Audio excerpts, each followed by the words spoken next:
Welcome to the I Am a Woman podcast. I'm your host, Jennifer Strickland, and we are talking body image. Body image, self-image, identity, health, and wellness for women is our focus right now on the podcast. And I have a wonderful guest joining me today. Her name is Heather Creekmore. She is the author of the 40-Day Body Image Workbook. And Heather and I, well, first of all, Heather, welcome to the show. Thanks for having me. It's great to be here. Absolutely. Heather writes and speaks hope to thousands of women every week, inspiring them to stop comparing and start living. She is the host of the internationally popular Compared to Who podcast. Heather and her husband, Eric, have 4 children and live in Austin, Texas. She's a fellow Texas girl with me. And her website is improvebodyimage.com. Heather, how did we become friends? I don't even remember, but it has to be because of our interest in body image. I think you were friends with Dr. Michelle Bankston. That's right. And I asked her to make the introduction because I had read Girl Perfect. Okay. So good. So we both have a story, and I want to hear about your story of how we began to focus on this particular field. I don't know if I told you before, but I recently went to a college campus and talked to some sorority girls, and they were telling me that the number one issue that all of the girls deal with is body image. So I feel like we're working in the right field. There's demand for sure.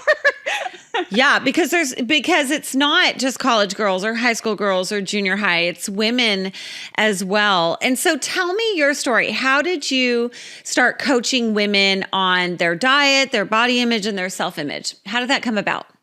Yeah, well, this is the one thing I was never going to do. It was not on my radar. This was something I didn't really have any interest in because this was my secret issue. So I started struggling with my body image in about the 3rd grade. I remember having a pair of pink leather, I think it's called vegan leather now, but I had this pair of pink pleather pants.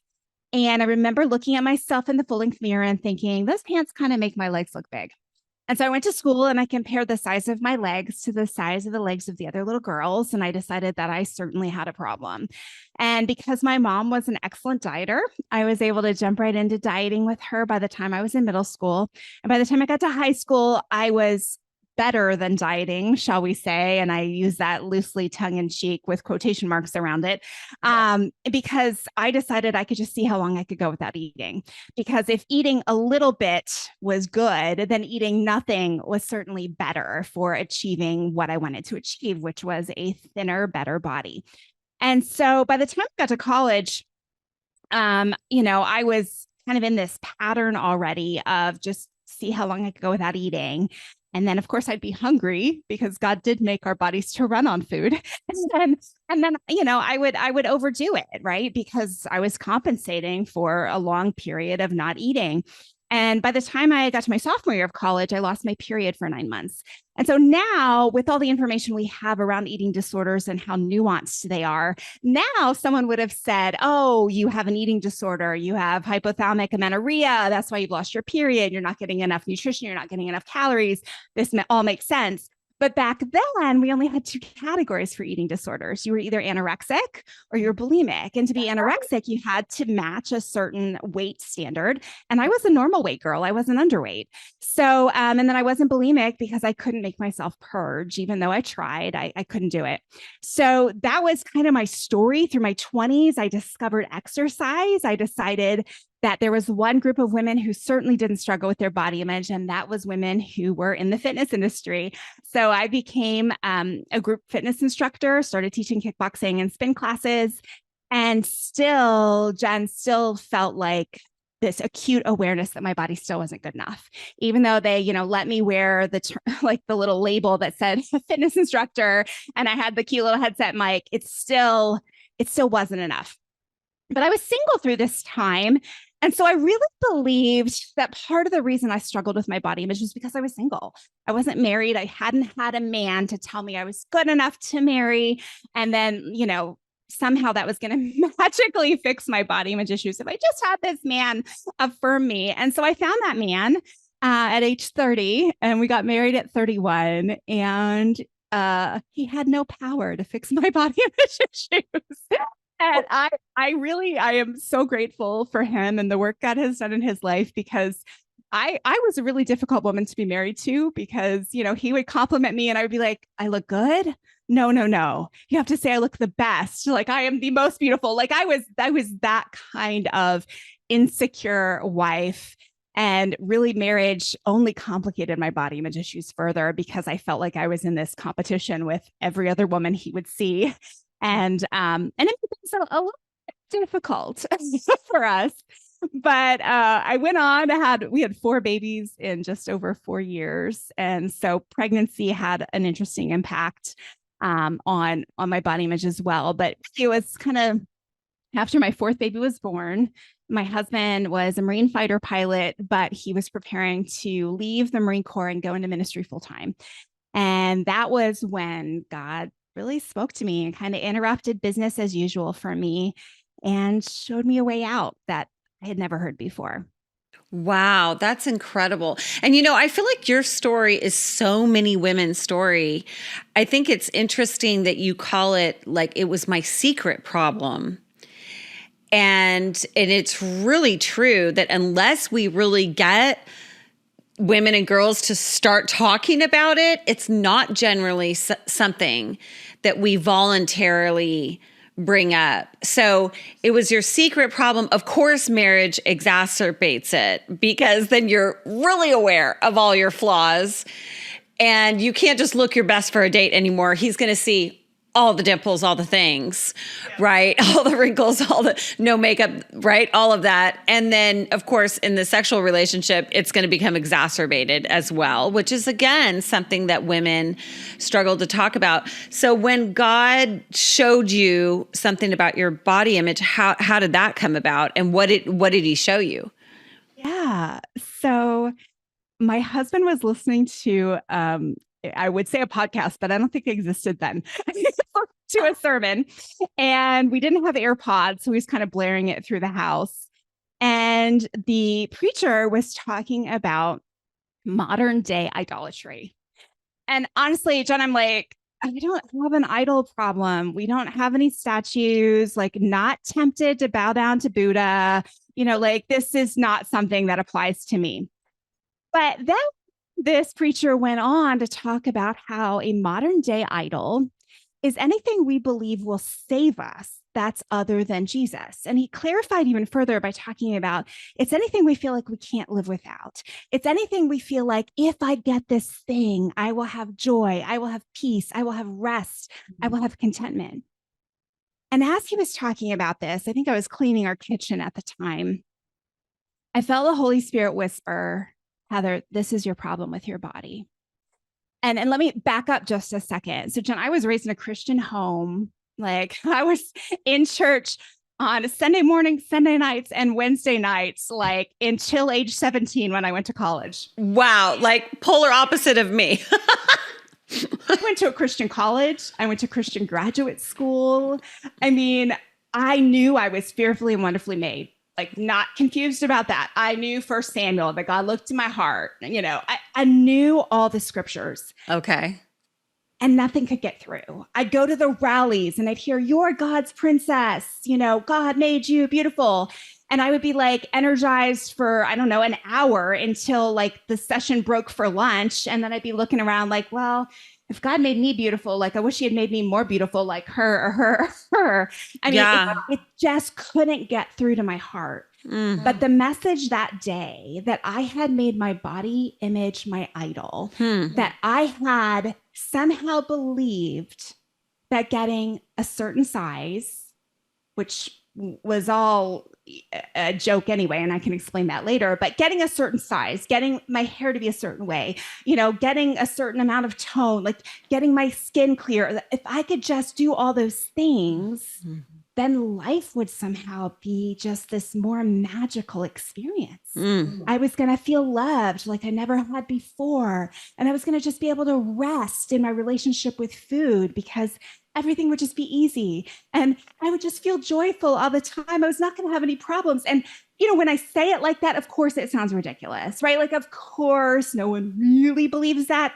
And yet, the promise of culture, the promise of marketers, the promise of Instagram influencers is if you can go from being a before picture to an after picture, wow, everything in life just changes for the better. And that was the kind of salvation that I craved. I felt like I had God and Jesus answers, like, check, I'm going to heaven. That's, great, all tied up. But what I really need for the here and now is I need this great looking body so that I can be saved. And let me take that one step further, so that I can be safe here, safe from rejection, wow, safe from the opinions of others. And so I had really made this thing that I would have called like a pursuit of health, even, like, honestly, I wouldn't have told you, I would have told you I wanted to be thinner, but I would have told you also that, like, I was just trying to be my best, healthiest self. But really, I had made my body image an idol that I was expecting to save me. Wow, that is fascinating. What is the difference, you think, between being healthy and watching what you eat? And yeah, I mean, we're aging over here. We don't want our bodies just to go to flab and to pot, and we got to take care of them. And it's a daily thing to actually care for your body and to care for your appearance, especially as a woman. What's the difference between being the best we can be in the skin that we're in and watching what we eat, being healthy, working out, and actually making your body an idol? What's a litmus test? Like, how do we know which one we're doing? So I use the treasure principle from Matthew. Okay. Right. So Jesus says, where your treasure is, your heart will be also. Okay. So two big signals of where our treasure is, or where our treasure lies, is where we spend our money and where we spend our time. And so as I look back at that time in my life, like, my money, a lot of it, I tithed to the church, but the biggest category of expenses was usually my hair and my nails and my facials and my gym memberships and the program that I had bought and the supplements I had bought to make me thin. And, all those things was a pretty big category for me. And again, hear me, I'm not saying that buying those things is bad, but I'm saying that, like, I invested in a kingdom, and that kingdom was body improvement. That's where my investment was. Right. And that's not going to last. Right. Yeah. Like, no matter what, as you said, I am aging. So whether or not those weekly facials helped me now or not, I don't know. but there's no choice but to age. Right. So where do you spend your money? But then the other one, the trickier, more nuanced one is, where do you spend your time? So, like, just to self-disclose how obsessed I was, like, I was a lot more likely to go to spin class than I was to Bible study. Like, spin class was just more important to me. That was what I scheduled my life around, was my exercise. Okay. And again, right, that's nuanced too, right? Because I have to put exercise on the schedule even now. But what goes on the schedule first, I think, is an indicator of what my top priorities are, right? So it's how I'm actually spending my time, but then it's actually how I'm mentally spending my time, right? And we know that women have, like, something like, 67,000 thoughts a day or something like that, right?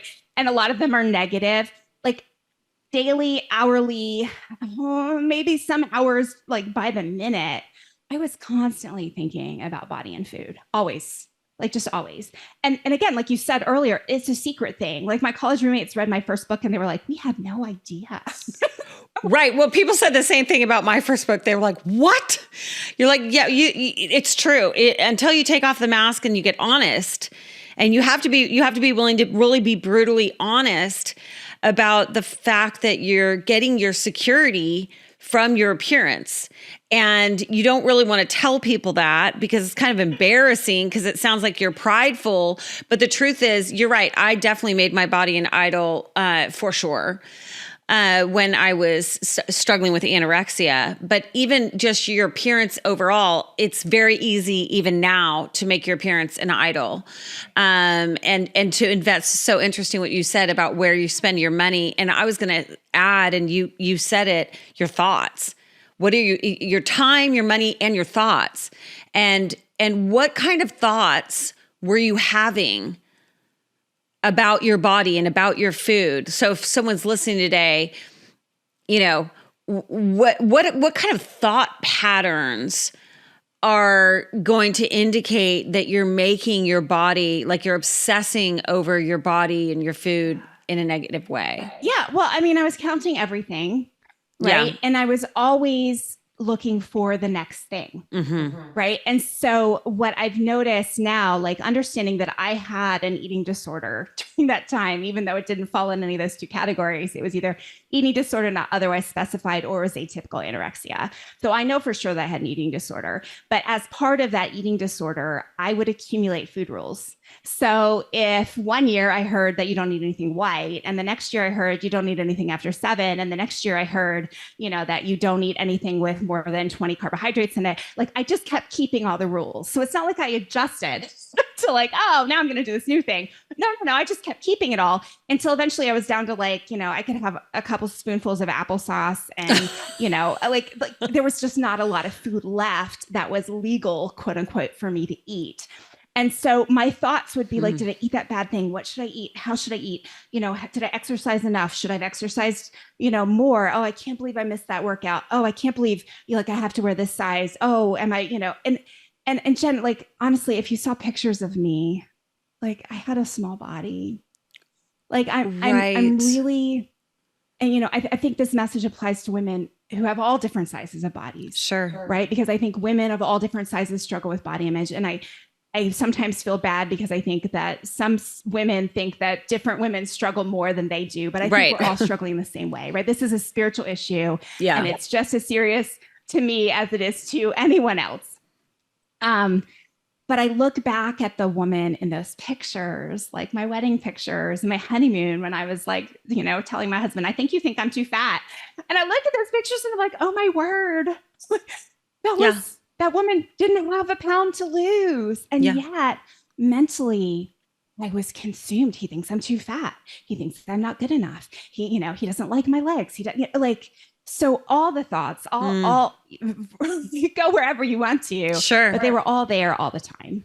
And how do we course correct? Because I've really noticed just in these last few years, I don't know if it's reaching 50, I've just noticed that the negative thinking about my appearance is really coming back in full force, very similar to what I experienced before. I'm immediately, and I think all women are just, and I mean, truthfully, I know women in their early 20s, teens that are super self-critical of their photos.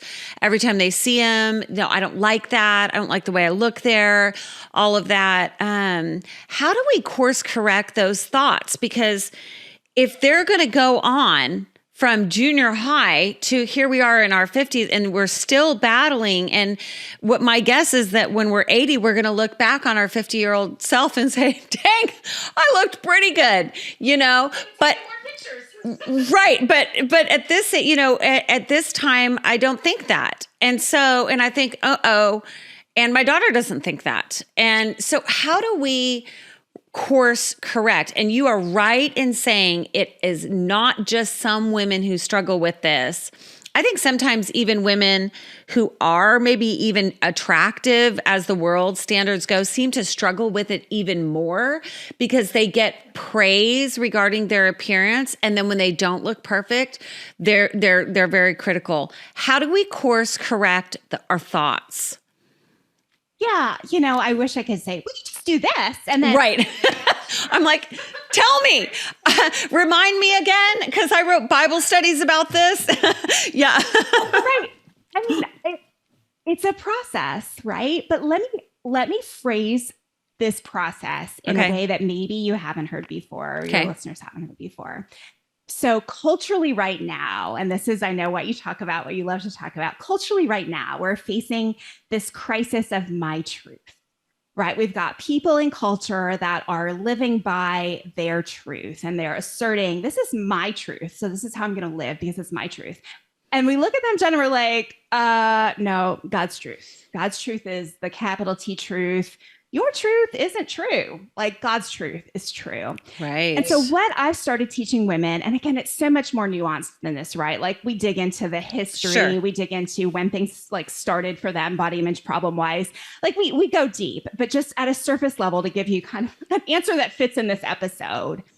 I think we as Christian women have to stop and say, ooh, wait a second here. Whose truth am I believing about my body?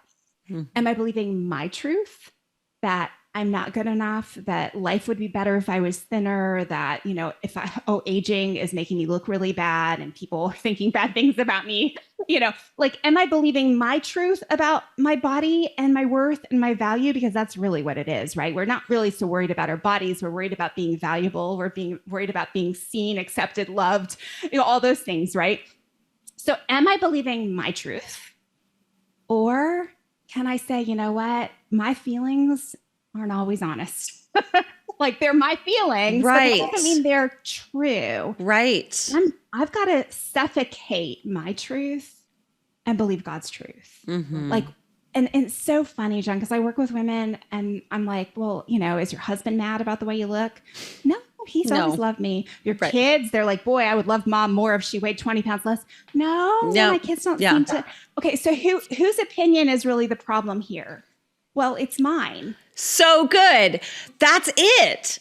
That's exactly right. Whose opinion is really the problem when it comes to what you're thinking about, your appearance, your body, all of those things? The real problem is with us. So good. Yeah, keep going. Well, and so I think at that point, when you recognize that, that's when you have to say, you know, I surrender, right? Like, God, I'm going to accept what you say about me versus what I believe about me. Right. I'm going to shut down my truth and believe your truth. And that doesn't mean that some days I don't look in the mirror and think, I think God could use me better if I weighed less, or I think God could use me better if I looked younger, right? Like there's some days when that thought comes, but I have to shut it down, right, as a lie from the enemy, right, as a distraction, as wait, this isn't God's truth, like and replace it. Wants me to dwell on my truth, which is based on his lies right now, and he wants me to take actions like related to that, and he really wants to divert my whole day away from God. What do you have for me to do? Who can I love well? How can I love you well and love others well today? He wants to divert me away from that mission and put me on another mission. How can I make Heather hotter? Because Heather hotter is certainly, you know, going to make everything in my life better. And then I'm like, wait a second, Heather, you've done that before. Right. You spent decades doing that. It didn't lead to where the idol promised it was going to lead. Don't go down that road again.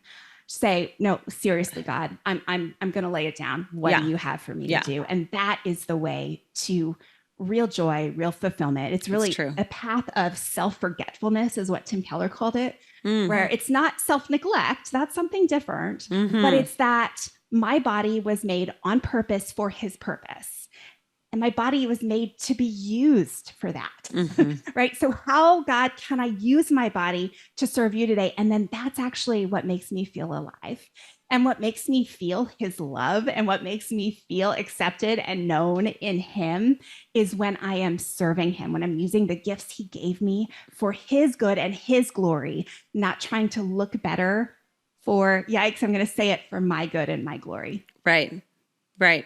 It is exactly true. I know in my experience, just turning outward and stopping the obsessing about how my appearance and how I looked and all of that stuff, and turning outward and serving others is the greatest healer.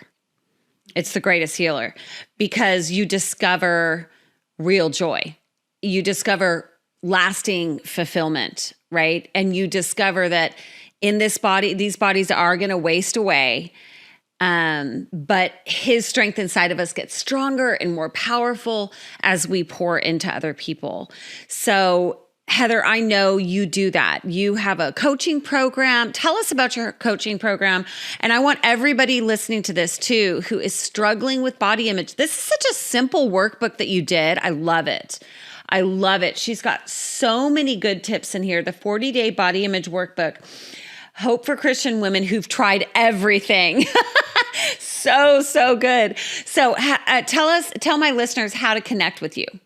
Yeah. So you can find me at improvedbodyimage.com. Okay. And I have it's an online course and a group coaching program. So you sign up for the online course and then you can sign up to either do it with a group or you can do it on your own or you can do it one-on-one with me. But awesome. We have a great time in group coaching. A lot of women I've taken through there are just amazed because everyone goes in thinking it's not going to work because everything else they've tried hasn't worked.